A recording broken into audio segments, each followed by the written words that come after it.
अगली फसल तैयार कर रहे हो। अगली पिछली दोनों में आग लगाओ तब निकल पाओगे, नहीं तो अगली खेती तैयार हो रही। पीछे जो गोदाम भरा है ना, उससे खाने को मिल गया, सुख और दुख ये शरीर रचना। अब इससे जो कर्म कर रहे हो वो स्टॉक में जमा हो रहा है। आग लगाओ आगे और पीछे दोनों, फसल पूरी ये भस्म करो और उसको भी भस्म करो, तब फिर आप जीवन मुक्त हो जाओगे। और वो अपने बस की बात है नहीं। अब गोदाम में पहुंच है नहीं, ऐसी जगह सरकारी व्यवस्था में गोदाम है जहां तुम्हारी पहुंच नहीं। वो हम तो हम स्वरूपापेभ्यो मोक्षयिष्यामि मा, वो आग लगाएंगे, उनके पास चाबी है।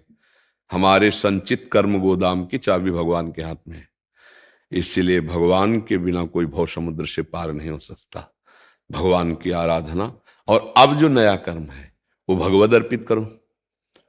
उसमें पाप कर्म नहीं होना चाहिए, धर्मयुक्त कर्म होना चाहिए, भगवत भगवत अर्पित। तो वो कर्म भुने हुए चने के समान हो जाता है जो भगवत अर्पित होता है। जैसे भुने हुए चने को आप खेत में डालो, कभी अंकुरण नहीं हो सकता, चाहे जितना खाद पानी लगाओ। तो ये जो नए कर्म बने ये निष्प्रभावित हो गए हमें बांधने के लिए, वो भगवान को समर्पित हो गए। पुराने जो संचित कर्म है भगवान की शरणागति और नाम जप के प्रभाव से भस्म हो गए। जो इस शरीर की रचना हुई, इसमें सुख दुख आजीवन के लिए जो है उसको हम भोग लेते हैं। बड़े बड़े संतों को भोगना पड़ता है, नहीं तो भजन बल से उसको मिटा दे, है ऐसी सामर्थ्य। लेकिन भगवान के विधान को मानकर, जैसे पता है कि हम ऐसा कर सकते हैं पर कानून नहीं है, तो जो कानून को जानता है वो फिर नहीं, वो जानता है मैं ऐसा कर सकता हूं, पर वो जानता है सरकारी कानून के विरुद्ध हो जाएगा, ऐसा नहीं करेंगे। ऐसे बड़े बड़े परमहंस महापुरुष, जैसे रामकृष्ण परमहंस जी के गले में कैंसर था, वो मिटा सकते हैं, भजन बल से मिटा सकते हैं, बिल्कुल मिटा सकते हैं, पर वो भगवान के कानून को नहीं। इस शरीर को बनाते समय कानून में है कि इतने वर्ष में इतना भोगना है, तो स्वीकार है, दंड स्वीकार है। जैसे कानून जिसने बनाया है, माना उसी ने बनाया है, लेकिन अगर कानून के अंतर्गत वो भी अपराध कर देता है तो उसको भी, उसको जानबूझ के सजा स्वीकार करनी पड़ेगी, अपने कानून रक्षा के लिए करनी पड़ेगी कि नहीं। जिसने कानून बनाया है अगर वही कानून के विरुद्ध आचरण कर दे तो उसे जानबूझकर सजा स्वीकार करनी पड़ेगी कि कानून तो मैंने ही बनाया पर विरुद्ध आचरण कर दिया तो उसका सजा, क्योंकि फिर अन्य प्रमाण नहीं माना जाएगा। तो ऐसे ही भगवान को प्राप्त महापुरुष भगवान के विधान कानून को सहते हैं। बड़े बड़े संतों में देखा गया कि बड़ा तेज है, बड़ा प्रताप है, लेकिन उनको अमुक कष्ट है, तो क्या वो मिटा नहीं सकते? दूसरों के कष्ट मिटाने की बात करते और अपने नहीं मिटा सकते? बोले मिटा सकते हैं। तो क्यों नहीं मिटाया? बोले भागवतिक कानून की रक्षा कर रहे हैं, भागवतिक कानून की रक्षा कर रहे हैं कि जो विधान भगवान ने बना दिया, प्रभु आज्ञा अपेल श्रुति गाई, उसको सह रहे हैं। नहीं, मंत्र में भजन में इतनी ताकत है कि जो चाहे वो कर सकते हैं।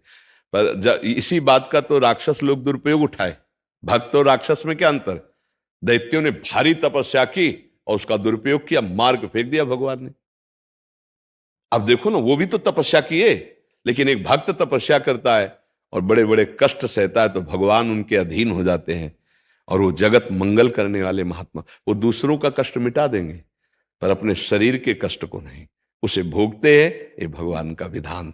आगे समस्त कर्म भगवान को समर्पित हो रहे हैं, पीछे जितने भी हमारे कर्म हैं वो भगवान की कृपा से भस्म हो जाते हैं, तो जो वो जीवन मुक्त हो जाता है। वैसे भी शरणागति में ही करोड़ों जन्मों के पाप नष्ट हो जाते हैं। सन्मुख होए जीव मोहि जब ही, जन्म कोटि यज्ञ नाशों तब ही।